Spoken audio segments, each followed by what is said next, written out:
Bonjour, aujourd'hui je reviens avec la veste César. Alors vous allez voir, César, c'est une veste un peu plus compliquée que d'habitude parce qu'il y a une doublure, mais libre à vous de la faire ou non. Donc si vous décidez de ne pas la faire, je vous conseille de bien ganser l'intérieur de votre veste et pourquoi pas d'utiliser un biais d'une couleur contrastante pour que ce soit canon. Mais si jamais vous voulez faire de la doublure, c'est le moment de vous éclater avec un tissu imprimé. Moi j'ai choisi un velours bleu ciel et nos fameuses Daisy en popeline, mais rien ne vous empêche de prendre de la viscose qui est en vente sur notre site internet. Pour cette veste, vous pouvez utiliser de la gabardine, du velours, de la toile, de jean, vous pouvez même la faire en laine sèche, ça peut être très joli. Donc c'est parti, à vos ciseaux et tout va très bien se passer. On va commencer par les rabats de poche. Donc les rabats de poche, ils se composent de 4 parties parce qu'il y a 2 poches et vous avez une doublure et un dessus. Donc moi j'ai du bleu et des daisy et donc vous allez superposer votre tissu et votre doublure. Vous allez venir épingler le bas de votre poche et laisser la grande ligne droite libre puisque nous allons retourner ces rabats de poche. Vous vous épinglez bien, vous piquez à 1 cm et ensuite vous venez dégarnir le tout. Donc attention à ne pas piquer trop près de votre couture pour éviter que le tissu ne s'effiloche. Donc une fois que vous avez fait ça, vous allez voir sur tout le long de ce tuto, vous avez des options. Une fois que vous avez fait votre couture, vous pouvez surpiquer pour faire des finitions jean.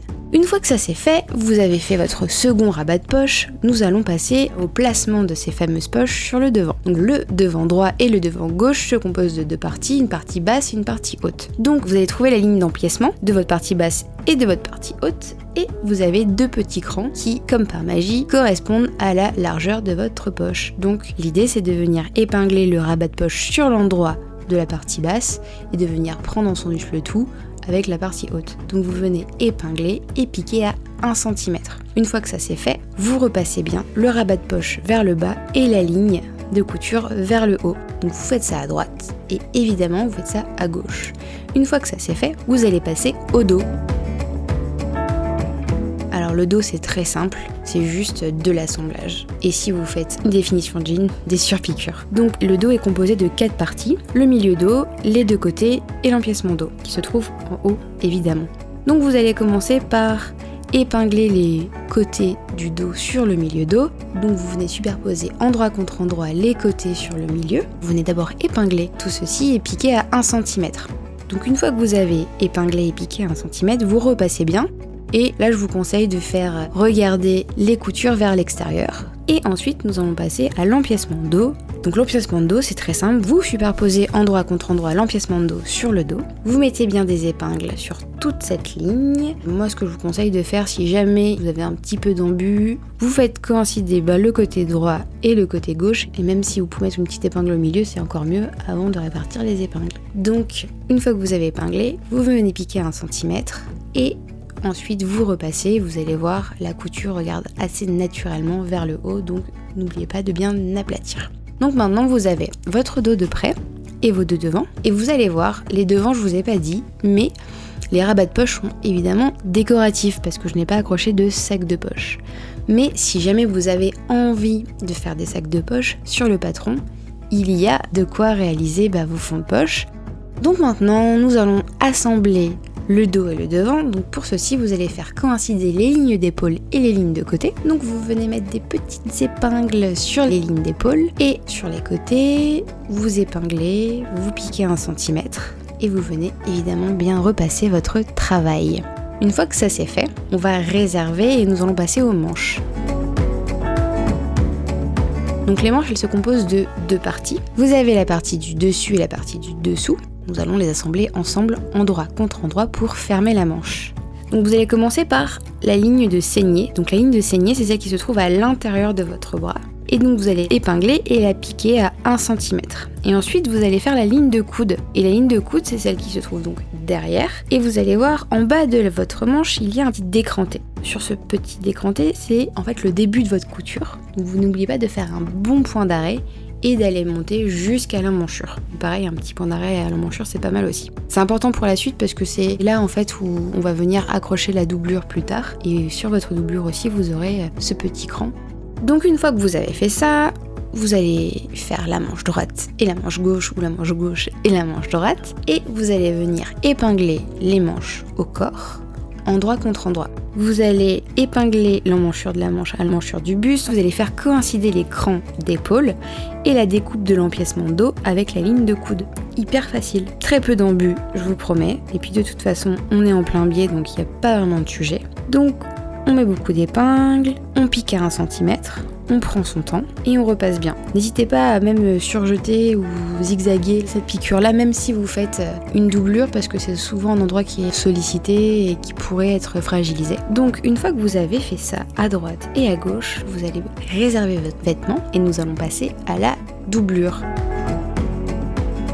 Donc la doublure, c'est très simple. Vous allez vous munir des pièces empiècement devant, donc il y a 3 pièces pour chaque devant, parce qu'on a fait des poches intérieures. Oui, c'est trop bien, je sais. Vous allez d'abord prendre la poche. Donc la poche, elle se compose d'un grand rectangle que vous allez plier envers contre envers. Vous allez la plier en 2 et vous allez bien repasser le milieu pour marquer le pli. Et là, vous pouvez passer ça sous la machine pour maintenir le pli. Une fois que ça c'est fait, vous venez poser votre poche sur le devant droit ou le devant gauche, ça correspond normalement. Et vous allez venir faire une petite piqûre morte à 0,5 pour maintenir la poche sur le devant. Une fois que ça c'est fait, vous venez assembler l'empiècement haut à l'empiècement bas du devant et évidemment vous faites la même chose pour l'autre côté. Juste vous épinglez endroit contre endroit et vous venez piquer 1 cm et surtout vous repassez bien. Une fois que vous avez fait votre devant droit et votre devant gauche, vous le laissez sur le côté et on va passer au dos. Donc le dos est beaucoup plus simple pour la doublure. Le dos, en fait, il est composé de 2 parties et vous allez voir quand vous les superposez, il y a une espèce de forme géométrique, on dirait une pièce de Tetris. Et bien en fait, ça va être votre pli d'aisance. Donc vous allez devoir épingler le petit décroché en haut en forme de L, la grande ligne du milieu et le petit décroché en bas. Ça va être trop bien. Donc vous épinglez ça et vous venez piquer à 1 cm. Une fois que vous avez piqué ça à 1 cm, vous enlevez les épingles évidemment et vous repassez bien comme il faut et vous allez voir en fait, vous venez de créer votre pli d'aisance sans vous en rendre compte. Une fois que ça c'est fait, vous allez venir superposer endroit contre endroit le dos et les devants. Vous allez venir épingler les lignes de côté et les lignes de manche. Donc toujours pareil, on fait coïncider les devants et le dos, vous mettez des épingles et vous piquez à 1 cm. Une fois que ça c'est fait, on repasse bien et on va passer aux manches. Comme pour la toile de la veste, les manches, vous avez 2 parties pour chaque, la partie de dessus et la partie de dessous. Donc vous allez commencer par épingler endroit contre endroit la ligne de saignée. Vous piquez sur 1 cm toute la longueur. Et pour la ligne de coude, comme tout à l'heure, vous avez ce petit décroché. Et bien vous commencez à partir des décrochés jusqu'à l'emmanchure. Et donc vous épinglez d'abord et vous piquez ensuite. Évidemment, vous faites un bon point d'arrêt au début et à la fin. Une fois que ça c'est fait, on repasse les coutures qu'on vient de réaliser sur ces manches, évidemment. Épinglez l'emmanchure de la manche et l'emmanchure du buste de la doublure, endroit contre endroit, et faites coïncider les crans d'épaule et la découpe de l'empiècement dos avec la découpe de l'empiècement du coude. Donc une fois que vous avez tout épinglé, vous allez venir piquer à 1 cm.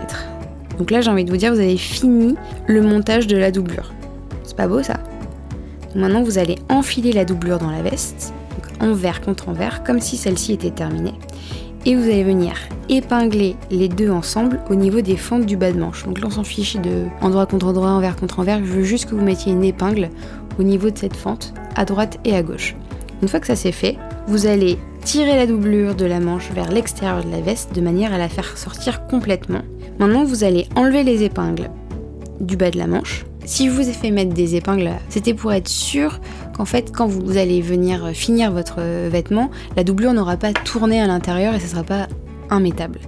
Donc une fois que vous avez enlevé l'épingle, ne bougez pas trop votre tissu dans tous les sens, mais vous allez juste venir épingler endroit contre endroit toute la fente. Positionnez bien votre tissu et vous allez faire coïncider en fait, vos petits décrochés que vous avez préalablement fait attention de ne pas coudre. Donc on épingle le tout, ça coïncide parfaitement, c'est merveilleux. Et ensuite, vous venez piquer à 1 cm.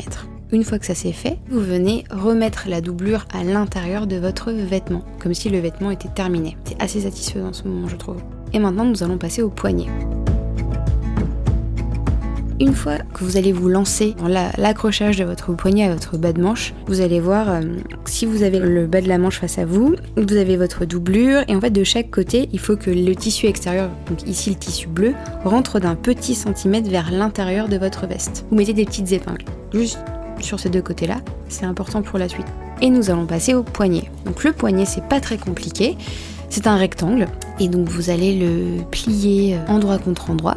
Et vous allez voir, il y a le petit côté qu'il faut coudre et sur l'autre côté, il y a un décroché, un petit cran et ça forme un L en fait. Et donc vous allez épingler ce L. Une fois que vous avez épinglé, vous allez piquer à 1 cm le petit côté et le L et vous allez dégarnir votre couture. Attention de ne pas couper trop près de la couture et vous allez retourner le tout sur l'endroit. Donc vous poussez bien avec un crayon ou une pointe d'un ciseau, mais vraiment allez-y doucement et repassez le tout de façon à ce que votre poignet soit le plus plat possible. Et maintenant nous allons assembler le poignet au bas de la manche. Donc maintenant vous allez épingler l'épaisseur du dessus du poignet le long du bas de la manche en prenant à la fois l'épaisseur de la veste et de la doublure. Et le petit endroit qui doit dépasser, en fait, il doit faire face au dessous de manche. Une fois que vous avez piqué à 1 cm, vous allez venir repasser et la valeur de couture doit se trouver à l'intérieur de votre poignet. Et maintenant, nous allons fermer le poignet. Donc pour fermer le poignet, c'est simple. Vous allez préplier à 1 cm la valeur de couture de l'épaisseur libre du poignet. Donc toujours à l'aide du fer. N'hésitez pas, si vous avez un tissu épais, à mettre de la vapeur. Entre nous, notre fer, il est très beau à paillettes, mais on a connu plus efficace, on dirait. Vous mettez bien des épingles et évidemment vous venez piquer sur l'endroit de votre tissu parce que la couture du dessus est toujours plus jolie que la couture du dessous. Vous pouvez aussi le finir à la main si vous voulez, ou pour les couturières super expérimentées, vous pouvez venir coudre en sillon, c'est-à-dire à l'intérieur de votre couture précédemment réalisée. Positionnez maintenant le devant de la doublure, endroit contre le devant de César. Donc là, moi ce que je vous conseille de faire, c'est de refaire sortir la doublure sur l'extérieur. Ce sera beaucoup plus simple. Donc une fois que vous avez positionné la doublure et le devant de César endroit contre endroit, vous épinglez les lignes de milieu devant et vous piquez à 1 cm. Vous faites ça à droite et à gauche, évidemment. Et sur le devant, vous allez repérer maintenant les crans de propreté situés au niveau de l'encolure. Parce que l'extérieur de votre veste doit rentrer à l'intérieur. Donc une fois que vous avez repéré les crans, vous allez plier le cran endroit contre endroit et bien épingler. Et vous allez venir piquer jusqu'au cran. Et attention, vous faites bien un point d'arrêt. Une fois que vous avez fait ça, vous dégagez l'angle qui se trouvera vraiment le milieu devant. Vous retournez votre travail et vous aplatissez bien pour avoir un bel angle. Vous faites pareil à droite et à gauche. Et maintenant, nous allons passer au col. Nous allons superposer endroit contre endroit les deux parties du col. On va épingler tout le tour, sauf la ligne de l'encolure, évidemment. Donc une fois que vous avez épinglé le tout, vous venez piquer à 1 cm. Comme d'habitude, on dégarnit les angles, on ne coupe pas trop près de la couture, on retourne et on fait bien ressortir les petites pointes. Une fois que ça c'est fait, on aplatit bien et on vient épingler le col contre l'encolure de César, envers du col contre endroit de la veste, dans l'ouverture laissée libre pour l'encolure. Une fois que ça c'est fait, vous venez piquer à 1 cm, en faisant bien des points d'arrêt. Une fois que vous avez terminé votre col, vous remettez bien la doublure correctement à l'intérieur et nous allons passer à la ceinture. Donc la ceinture, c'est exactement comme on a fait pour les poignets, sauf que c'est beaucoup plus long. Donc vous allez prendre votre ceinture, vous allez la plier en deux, endroit contre endroit, et vous allez bien repasser pour marquer le pli. Vous allez venir épingler les petits côtés et piquer 1 cm.